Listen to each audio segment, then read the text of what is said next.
When we think of ourselves as having a separate self, a separate existence, we identify with our thoughts and our body. We have the impression that we are the boss or owner of our body.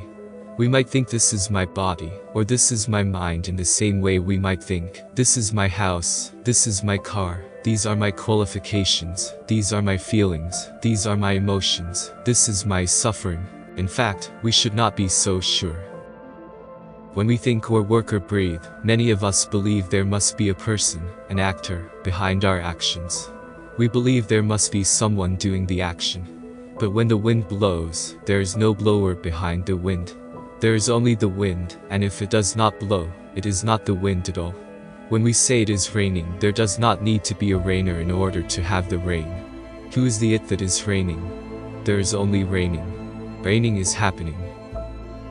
In the same way, outside of our actions, there is no person, no thing we can call ourselves. When we think, we are our thinking. When we work, we are the working.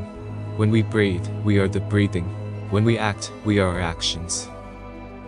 I remember once seeing a cartoon depicting the French philosopher René Descartes standing in front of a horse. Descartes was pointing his finger up in the air, declaring, "I think, therefore I am." Behind him the horse was wondering, "Therefore you are what?" Descartes was trying to demonstrate that a self exists. Because, according to his logic, if I am thinking, then there must be a me that exists in order to do the thinking. If I am not there, then who is thinking?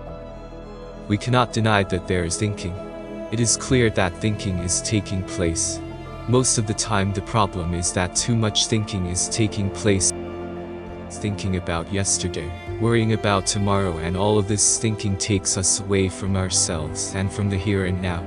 When we are caught up in thinking about the past and the future, our mind is not with our body. It is not in contact with the life within us and around us in the present moment. So it might be more accurate to say, I think too much, therefore I am not there to live my life. The most accurate way to describe the process of thinking is not that there is someone thinking, but that thinking is manifesting as the result of a remarkable, wondrous coming together of conditions. We do not need to have a self in order to think. There is thinking and only thinking. There is not an additional separate entity doing the thinking. Insofar as there is a thinker, the thinker comes into existence at the same time as the thinking. It is like the left and the right. You cannot have the one without the other, but you also cannot have the one before the other. They manifest at the same time. As soon as there is a left, there is also a right. As soon as there's a thought, there's a thinker. The thinker is the thinking. The same is true with the body and action. Millions of neurons work together in our brain, in constant communication. They act in concert, producing a movement, a feeling, a thought, or a perception.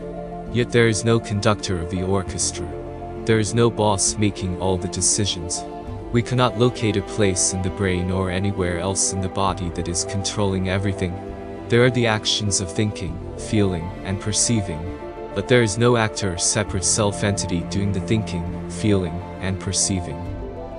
In 1966, in London, I had a very powerful experience contemplating a corpse in the British Museum. It had been naturally preserved in sand, lying in the fetal position, for more than 5,000 years. I stood there for a long time, very concentrated, contemplating the body. A few weeks later, in Paris, I woke up suddenly in the middle of the night, and wanted to touch my legs to check that I had not become a corpse like that. It was 2 o'clock, and I sat up. I contemplated the corpse in my own body. After sitting for about an hour, I felt like water raining down on a mountain, washing, washing. Finally, I got up, and wrote a poem. I called it The Great Lion's Roar. The feeling was so clear, and the images flowed freely. They gushed out, like a huge water container being overturned. The poem opened with these lines. A white cloud floats in the sky. A bouquet of flowers blooms. Floating clouds. Blooming flowers. The clouds are the floating. The flowers are the blooming. I saw very clearly that if a cloud is not floating, it is not a cloud. If a flower is not blooming, it is not a flower. Without floating, there is no cloud. Without blooming, there is no flower. We cannot separate the two.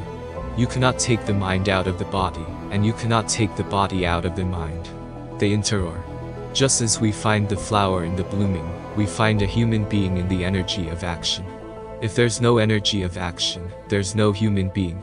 As the French existentialist philosopher Jean-Paul Sartre famously said, man is the sum of his actions. We are the sum of everything we think, say, and do.